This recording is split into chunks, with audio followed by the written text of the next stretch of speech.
सत्य और अहिंसा के रास्ते पर चल के तुमने ही करुणा और दया का अर्थ समझाया है। क्या होता है स्वाभिमान, किसे त्याग कहते हैं और किसे सेवा, तुमने ही आचरण में ढाल ये समझाया है। तुम राष्ट्रमाता हो। ये है कस्तूरबा गांधी। इनके बारे में गांधी जी ने कहा था, अहिंसा का संदेश कस्तूरबा से सीखा जा सकता है। कस्तूरबा के बिना अहिंसा के प्रयत्नों और आत्म संयम में मैं सफल नहीं हो सकता था। भारत के इतिहास में अमर है कस्तूरबा गांधी। आज़ादी की जंग में अंग्रेजों के अन्याय के खिलाफ चलाए गए सत्याग्रह आंदोलनों में बा की भूमिका विशेष महत्वपूर्ण रही है। उन्होंने बहुत कष्ट सहे, जेल गईं, समाज सुधार के कार्यों में सक्रिय रूप से योगदान दिया। हरिजनों के उद्धार के लिए उन्होंने गांधी जी के साथ साथ प्रयास किए।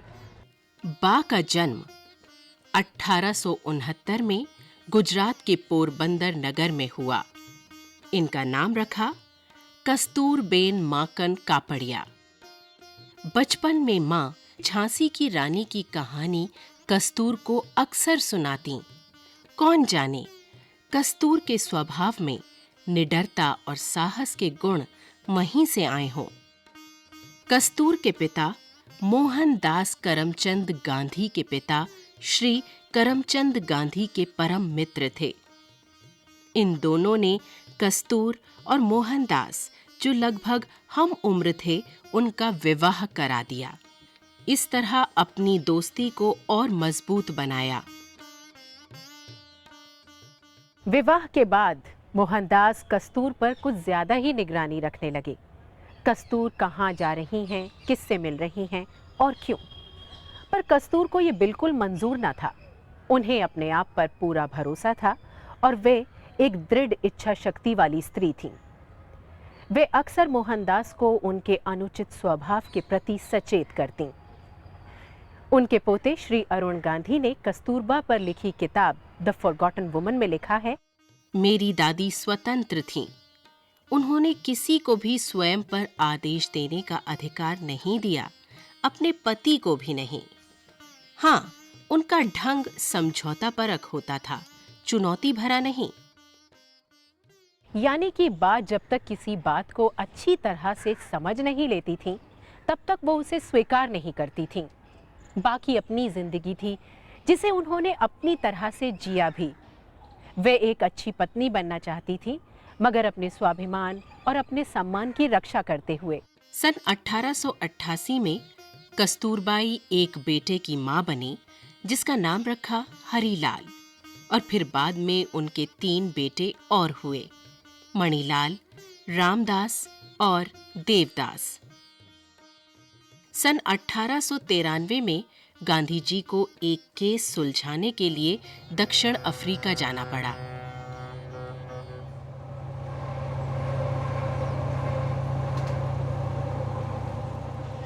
वहां के प्रवासी भारतीयों को कुली कहकर पुकारा जाता था। गांधी जी को ये नागवार गुजरा। इस रंग भेद के विरोध के लिए उन्होंने वहीं रहने का निश्चय किया और बा और बच्चों को भी साथ ले गए। उन दिनों दक्षिण अफ्रीका की सरकार ने एक कानून पास किया जिसके अनुसार हिंदू विवाह को वैध नहीं माना गया, क्योंकि हिंदू विवाह ईसाइयों के विवाह की तरह रजिस्टर में दर्ज नहीं किया जाता था। गांधी जी ने वहां की महिलाओं को इसके खिलाफ सत्याग्रह आंदोलन करने की राय दी। इस आंदोलन का नेतृत्व कस्तूरबा गांधी ने किया। उनके साथ वहाँ की हिंदू, पारसी, मुस्लिम, अमीर गरीब सभी महिलाएं शामिल हुईं और जेल गईं। कस्तूरबा को 3 महीने का कारावास मिला। अंत में वहाँ की सरकार को इस कानून को रद्द करना पड़ा। ये कस्तूरबा की पहली जीत थी। वहीं जोहानिसबर्ग में गांधी जी ने वकालत के लिए कार्यालय खोला। इसी जगह के बाहरी इलाके में एक मकान लिया, अपनी गृहस्थी बसाई। दक्षिण अफ्रीका के भारतीयों को एकजुट करने के लिए कस्तूरबा और गांधी जी ने नेटाल की राजधानी डरबन के पास फिनिक्स में एक बस्ती बसाई। यहाँ कई भारतीय परिवार परिश्रम कर शांति से रहने लगे। सन 1915 में गांधी जी के साथ सारा परिवार भारत लौटा। उनका शानदार स्वागत किया गया। उन्होंने अहमदाबाद में पहले कोचरब और फिर साबरमती आश्रम की स्थापना की। बापू ने बा को आश्रम के संचालन का कार्यभार सौंपा। आश्रम में बा हर एक की सुख सुविधा का ध्यान रखती। वहां सबके काम बटे हुए थे। सफाई का, पशुओं की देखभाल, रसोई, बच्चों की पढ़ाई, व्यावसायिक शिक्षा और बागबानी का। एक बार साबरमती आश्रम में गौशाला में काम करने वाले लोग कहीं और चले गए। अब गौशाला का काम भी आश्रम वासियों को बांट कर करना था। बा भी गौशाला पहुंची और मैनेजर से कहने लगी, मुझे कुछ काम क्यों नहीं बताते। वहां की व्यवस्था करने वाले सोचने लगे, भला बा को क्या काम बताएं। मैनेजर ने कहा, जी हाँ, मैं वही सोच रहा था कि आपको क्या काम बताऊं। बा ने कहा, गायों के लिए ग्वार नहीं डलनी है क्या? लाओ लाओ मुझे दो। और बा ग्वार ले जाकर चक्की पर बैठ गई और गाते गाते ग्वार दलने लगी। तो बा में काम के प्रति ऐसी लगन थी। बा को एक भजन बहुत प्रिय था, भज मन राम चरण सुखदाई। साबरमती और सेवाग्राम आश्रम आज के भारत के दर्शनीय स्थल हैं। आश्रम गांधी जी और बा की कर्म भूमि रहे हैं, जिसमें जाति भेद से परे अमीर गरीब सब तरह के लोग रहते थे। उस समय जब देश में छुआछूत का जहर तेजी से फैल रहा था, बा ने गांधी जी के साथ सशक्त ढंग से हरिजनों की दशा सुधारने में सहयोग दिया। आश्रम में हरिजनों को सम्मिलित किया गया। बा और बापू ने एक हरिजन बिटिया लक्ष्मी को गोद लिया, उसका पालन पोषण किया। बा ने रूढ़ियों को त्याग कर समाज के सामने एक नया उदाहरण प्रस्तुत किया।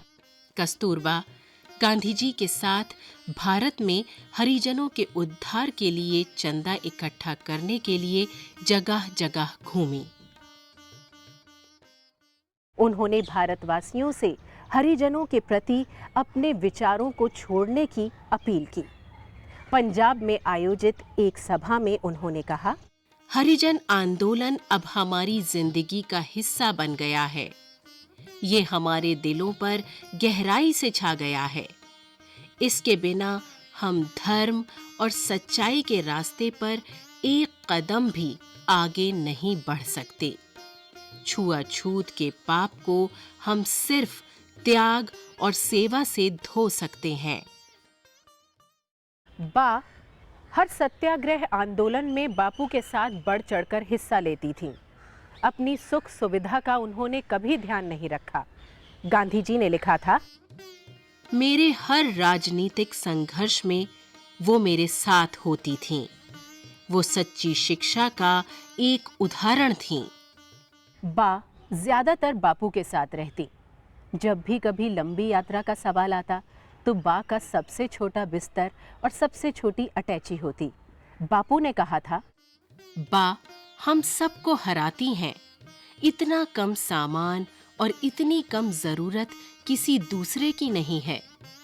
मैं सादगी का इतना आग्रह करता हूँ, फिर भी मेरा सामान बा से दुगना है। सन 1917 में बा और बापू को बिहार के एक इलाके चंपारण बुलाया गया, क्योंकि उस समय के कानून के अनुसार वहां के किसान अपनी ही जमीन के 1/3 भाग पर नील की खेती करने के लिए मजबूर थे। नील बागान के मालिकों द्वारा इस खेती का उन्हें बहुत कम मूल्य दिया जाता था, जिससे वहां गरीबी बढ़ती जा रही थी। दरअसल नील के पौधों की जड़ें बहुत गहराई तक चली जाती हैं, जिससे वे मिट्टी की सारी उपजाऊ शक्ति खींच लेती हैं और फिर इस पर धान नहीं उगाया जा सकता। बा और गांधी जी ने उस समय इसका विरोध किया। चंपारण आंदोलन सफल रहा। बा ने चंपारण के भीती हरवा गांव में अपने लिए एक कुटिया बनवाई, जहां वे बच्चों को पढ़ाई के साथ साथ सफाई से रहना भी सिखाती थीं। वहां बेहद गरीबी थी। इसका एक ही कारगर उपाय गांधी जी को नजर आ रहा था। वो था चरखा चलाकर सूत काटना और उससे तैयार की गई खादी के वस्त्र पहनना।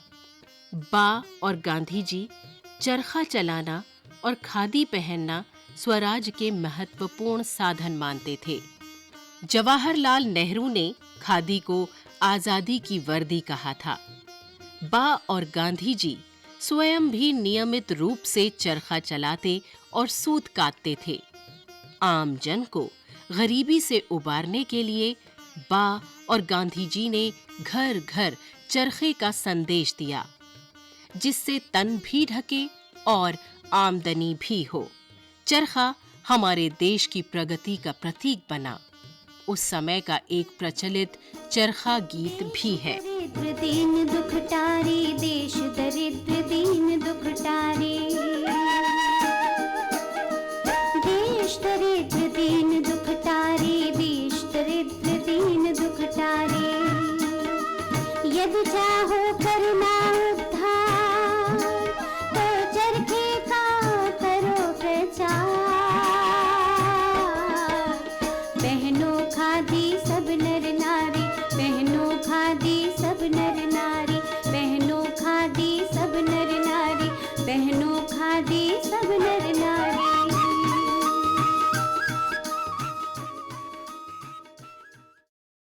इस तरह देश में हर जगह अन्याय के खिलाफ आवाज उठाने में बा निरंतर सत्याग्रह आंदोलनों से जुड़ी रहीं। सन 1918 में गुजरात के खेड़ा इलाके में अकाल पड़ा। उस समय जमीन के मालिकों ने सरकार से लगान माफ करने की अपील की। सरकार टस से मस नहीं हुई। इसके विरोध में बा और गांधी जी ने स्वयं सेवकों के साथ सत्याग्रह किया। गांधी जी गिरफ्तार किए गए, पर बा का हौसला बना रहा। इस अवसर पर महिलाओं की भूमिका क्या हो, इस बारे में बा ने संदेश दिया। भाइयों और बहनों, हमारे पुरुषों ने सत्य के लिए जो लड़ाई छेड़ी है, हमें उसमें उत्साह प्रदान करना चाहिए। अंग्रेज सरकार अगर हमारी जमीन जब्त करना चाहती है तो करने दीजिए, लेकिन लगान का एक पैसा देकर झूठे ना बनिए। हमें सरकारी नौकरों से डर ना मानकर धीरज रखना चाहिए। अपने भाइयों, पतियों और पुत्रों को हिम्मत बंधानी चाहिए। स्वराज पाने के लिए इन मुश्किलों का सामना तो करना ही होगा।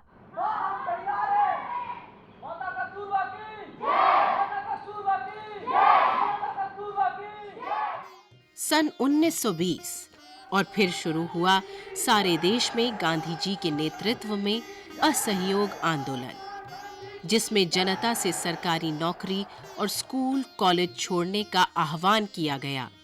विदेशी कपड़ों का बहिष्कार किया गया। इस आंदोलन में गांधी जी गिरफ्तार किए गए। गांधी जी 6 साल के लिए बंदी बनाए गए। जब जब गांधी जी गिरफ्तार किए गए, बा ने उस जगह के सत्याग्रह का मोर्चा संभाला। वो गांधी जी की अनुपस्थिति में लोगों में स्फूर्ति का संचार करती थीं, उनका मनोबल बढ़ाती थीं। ऐसे में उन्होंने लोगों को कभी भटकने और निराश होने नहीं दिया। वे कभी रचनात्मक कार्यों में लगीं, कभी जेल गईं, लेकिन साहस कभी नहीं छोड़ा। उन्होंने अपने देशवासियों से अपील की, मेरे प्यारे देश बंधुओं और बहनों, मेरे पति को 6 वर्ष की साधारण सजा हुई है। मैं कुछ स्थिर और बेचैन जरूर हुई हूँ, पर हम धैर्य रखेंगे। इस कठोर सजा का हमारी तरफ से पहला उत्तर ये होना चाहिए कि सभी स्त्रियां सूत काटना और चरखा चलाना अपना परम कर्तव्य समझें। सभी स्त्री पुरुष विदेशी कपड़ा त्याग दे। सभी व्यापारी विदेशी कपड़े का व्यापार छोड़ दे। तो क्या आप हैं हमारे साथ?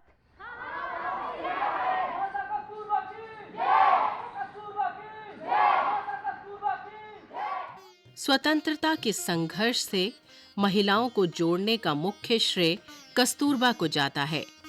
सन 1928 में सरकार ने गुजरात के बारडोली जिले में 22% लगान बढ़ाने की घोषणा की। किसानों ने सरदार वल्लभ भाई पटेल के नेतृत्व में सत्याग्रह शुरू किया। अंत में सरकार को लगान वृद्धि को रोकना पड़ा। इस आंदोलन में कस्तूरबा के आह्वान पर पहली बार वहां की महिलाएं सत्याग्रह में शामिल हुई थीं। स्त्री शक्ति को सामने लाने में कस्तूरबा को अद्भुत सफलता मिली और इस आंदोलन की जीत हुई। नमक कानून भंग करने के पीछे गांधी जी का मकसद था आम जनता को आजादी की लड़ाई से जोड़ना, और ऐसा हुआ भी। इस आंदोलन से सारा देश जुड़ गया। सन 1930 में जब गांधी जी दांडी यात्रा तय करके नमक जैसी बेहद जरूरी खाने की चीज पर कर लगाने के विरोध में समुद्र के किनारे से मुट्ठी भर नमक उठाकर नमक कानून भंग कर रहे थे, तब कस्तूरबा स्त्रियों को साथ लेकर शराबबंदी के लिए दुकानों पर धरना दे रही थीं। बा के नाम में कुछ ऐसा खिंचाव था कि छावनी में सैकड़ों बहनें शामिल हो गईं। उनको हिम्मत और प्रेरणा बा से मिली। नतीजा ये हुआ, सूरत की सभी शराब की दुकानें बंद हो गईं। सरकार ने उनके वहां रहने पर पाबंदी लगा दी। कस्तूरबा की रहनुमाई पर उन्होंने मंडवे बांधकर अपनी छावनियां डालीं। अंग्रेजी सरकार ने उनकी सभी चीजें जब्त कर ली थीं। इस अवसर पर उन्होंने कहा, हम चटाइयों के झोपड़ों में रहेंगे और मिट्टी के बर्तन रखेंगे, फिर देखें वो क्या ले जाते हैं।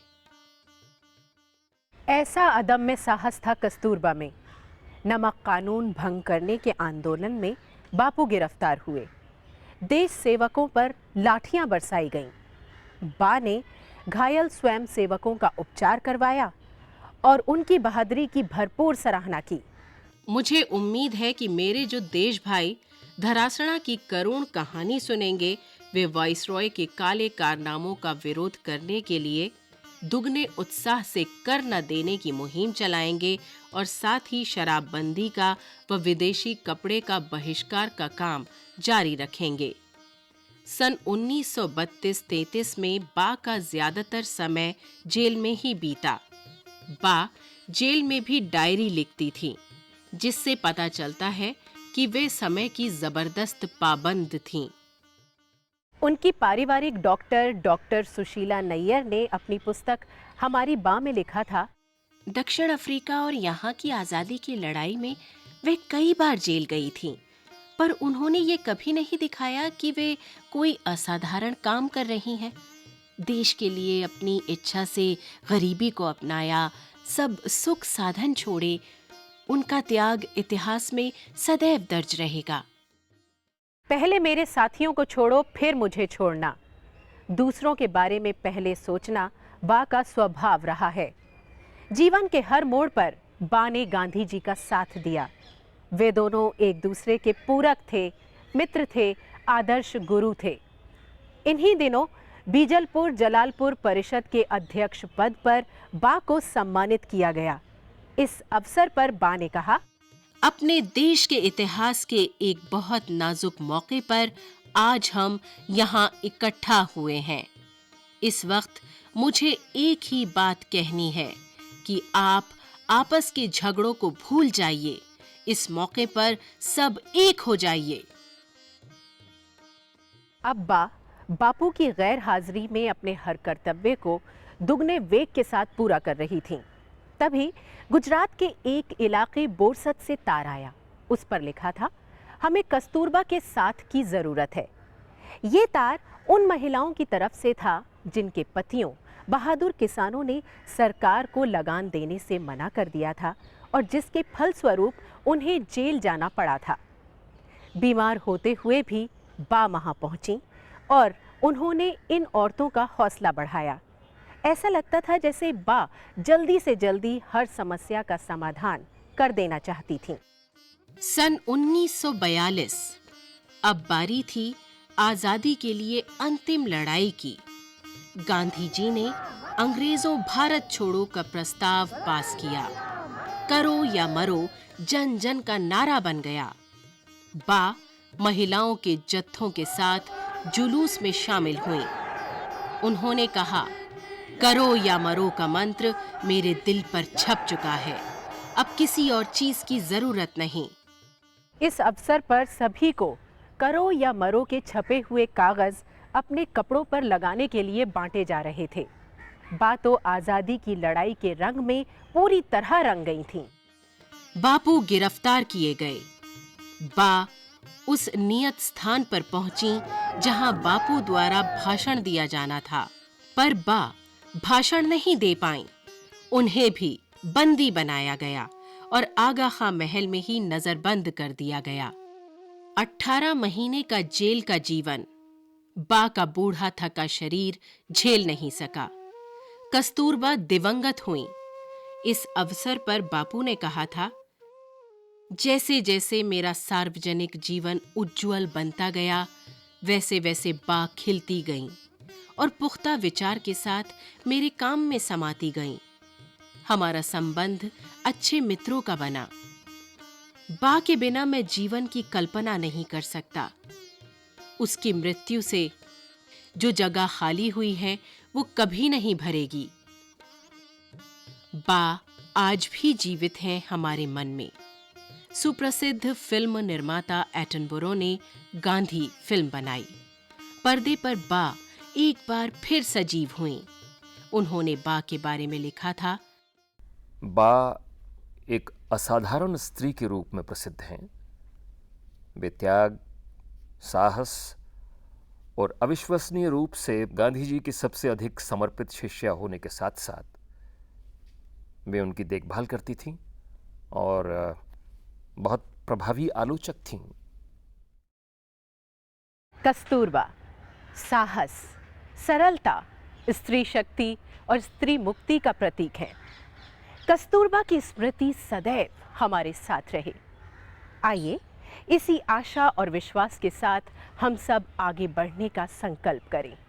यही बा को हमारी सच्ची श्रद्धांजलि होगी।